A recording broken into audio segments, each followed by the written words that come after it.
Good evening.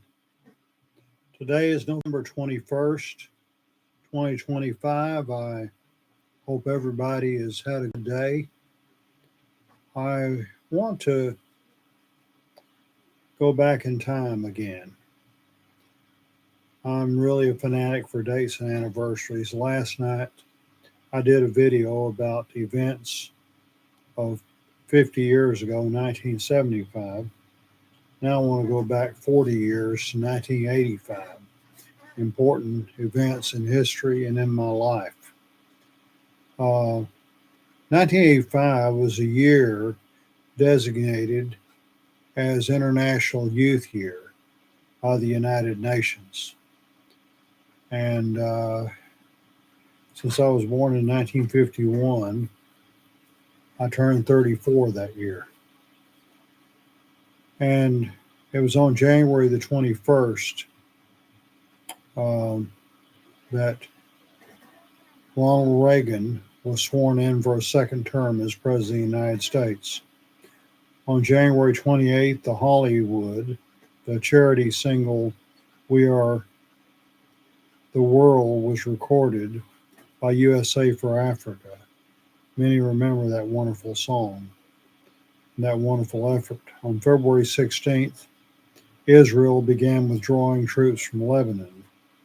On March 11th, Mikhail Gorbachev became General Secretary of the Soviet Communist Party and de facto leader of the Soviet Union. Gorbachev, a few years later, became associated with major changes in Russian society known as glasnost and perestroika, which eventually led to the collapse of the Soviet Union and some other changes. Um, Unfortunately, recent developments in that part of the world have not been very positive, but I'm not going to get into that tonight. On April 15th, South Africa ended its ban on interracial marriage. It would not be until 1994 that apartheid would be totally dismantled.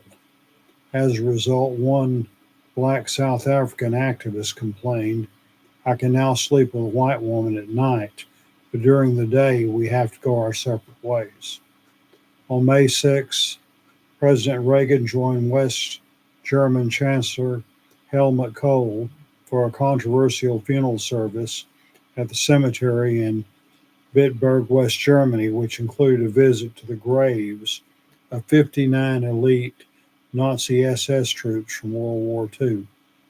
On May 13th, Philadelphia Mayor Wilson Goode ordered police to storm the militant group MOVE's headquarters and a standoff.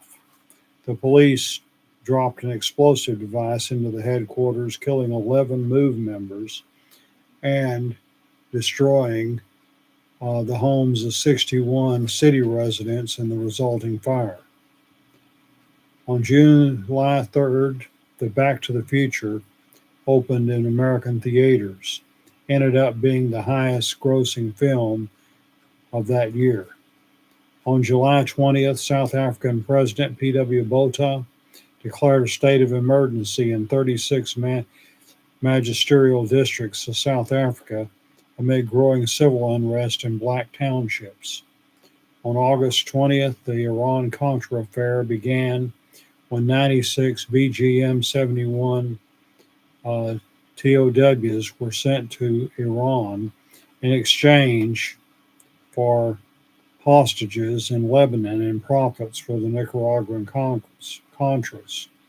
On November 19th in Geneva, Switzerland, Reagan and Gorbachev met for the first time.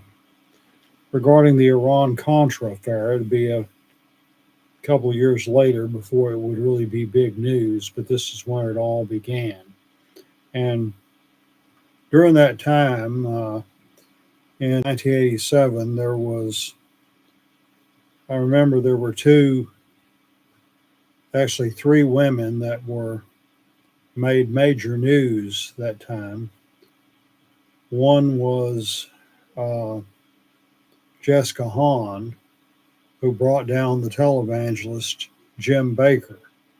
Another was Donna Rice, who was involved with former U.S. Senator from Colorado, Gary Hart, and derailed his 1987 presidential race. I met Gary a couple of times in the early 80s. And the third woman that made the news was Fawn Hall, who shredded papers for Lieutenant Colonel Oliver North. And there was some question whether she was his secretary, was anything going on between them. They denied it, and maybe it was not. It's interesting that in recent years, well, this year, after both of them became widowed, Ollie North and Fawn Hall have gotten married. I wish them well. But on December 20th of 1985, Pope John Paul II announced the institution of World Youth Day. On December 24th, the Christian Identity Movement leader David Lewis Rice murdered civil rights attorney Charles Goldmark and his wife and two children in Seattle due to suspicion of them being Jewish and communist, which they were not. On December 31st, American singer, songwriter, and actor Rick Nelson died in a plane crash in DeKalb, Texas. In 1985, I was living in Kaufman, Texas, where I was serving as pastor of Macedonia AME Church. I was employed as a social worker at Terrell State Hospital, while my wife Deborah was employed as a licensed vocational nurse at Presbyterian Hospital in Kaufman. On January 6th, I participated in the John Wesley Covenant service, the concluding event for the Pan Methodist bicentennial.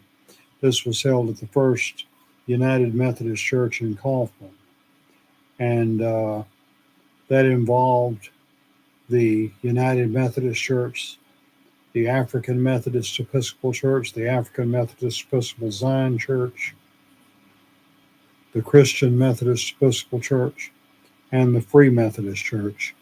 Commemoration of the Christmas Conference, December 24th of 1784, when the Methodist Episcopal Church was officially organized, and Thomas Coke and Francis Asbury were elected and consecrated the first two Methodist bishops. The only African Americans in attendance were Richard Allen, who 3 years later founded the AME Church, and Black Harry Hosier, a popular evangelist. They were not delegates, but merely observers. And I preached at a number of churches that year, including the Free Church of God, True Holiness, Macedonia Baptist Church in Kaufman. Yes, Kaufman has two Macedonia churches. And Murph Miller Memorial AME Church in Dallas, Smith Chapel AME Church in Dallas, and the Union United Methodist Church in the Butler community of Freestone County. It was, the year didn't start out very good. I remember on January 12th, I received two very unwelcome letters in the mail. One had from the city having to do with my plumbing and sewer problems, threatening to cut off my water. And I had a landlord that was very reluctant to assume responsibilities for that type of thing. And I also received a letter from a death row inmate in Georgia whom I was trying to minister to, but who did not appreciate it at all. And I was deeply hurt by both of those letters. On that day, the Martin Luther King parade was held in Dallas, and Zakat Shrine Temple was scheduled to participate. And they ended up doing so. I was the contact person for the parade, but I ended up, due to some communication problems, I was told they weren't going to participate, so I didn't go. And uh, I was very disappointed afterward, and some of them were upset with me because I had got them on the program and then didn't show up, but that was not my fault. On January 14th of 1985, my wife was initiated into Zakat Court of the Daughters of Isis, the auxiliary to the Prince Hall Shriners. That's something I'd been seeking for a long time and was very thankful to God I was able to finally see that come to pass. And it was on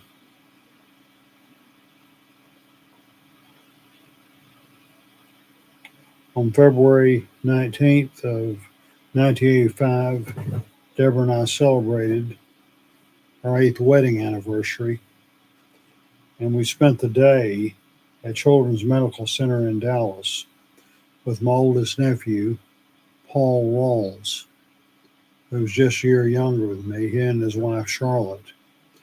Their 4-year old son Eric had gone into cardiac arrest following surgery on February 18th and died 2 days later. It was a great tragedy, but I thank God we were able to be there for them at the time. Um, Paul entered the ministry later that year. He preached for me at Macedonia Kaufman in 1985 and again in 1986. Sadly, Paul passed away in 2016. He was truly a great guy. We, like I say, grew up together. He was just a year younger than me. He was more like a brother than a nephew. On Wednesday, November the 27th, I attended the community Thanksgiving service at the First United Methodist Church in Kaufman. Um, well, let me back up a little bit. It was in April of that year, April 18th, I remember going to Austin as a member of the Texas State Employees Union. A bus picked us up on the campus of Terrell State Hospital.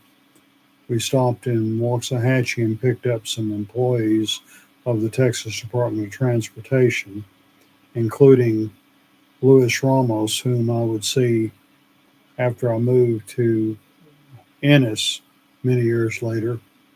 He's now retired from the state, a great guy. Uh, we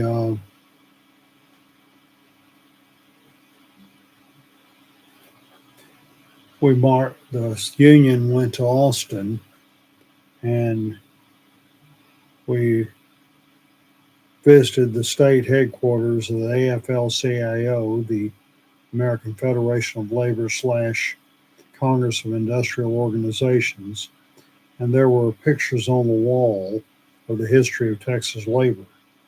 That was my first exposure to the Knights of Labor, and I rightly assumed that they had Masonic uh, influences in their beginnings. That was later confirmed, and I wrote an article about them that was published, I believe, in 1999. And the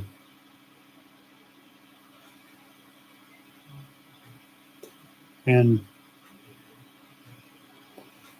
on Wednesday, November 27th, I attended the Thanksgiving service, and on the following day, um, Thanksgiving service was at First United Methodist Church in Kaufman.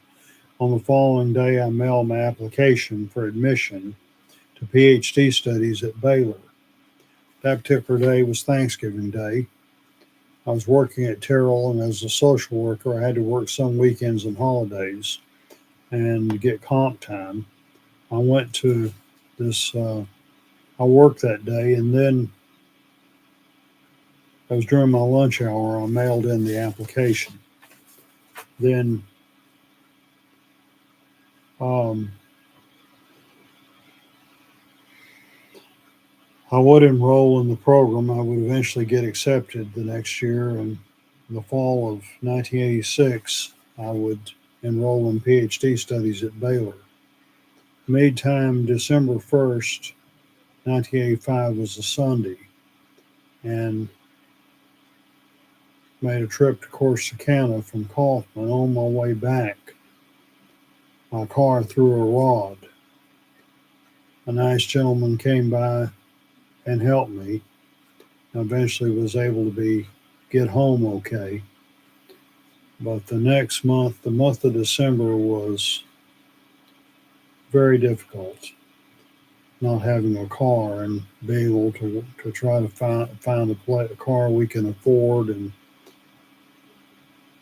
have making payments on it and that type of thing, negotiating based on credit, and it was very challenging. It wasn't until right after the new year that we actually got a car. And but anyway, um, remember it was hard um, getting rides back and forth to work and other places that I needed to go. And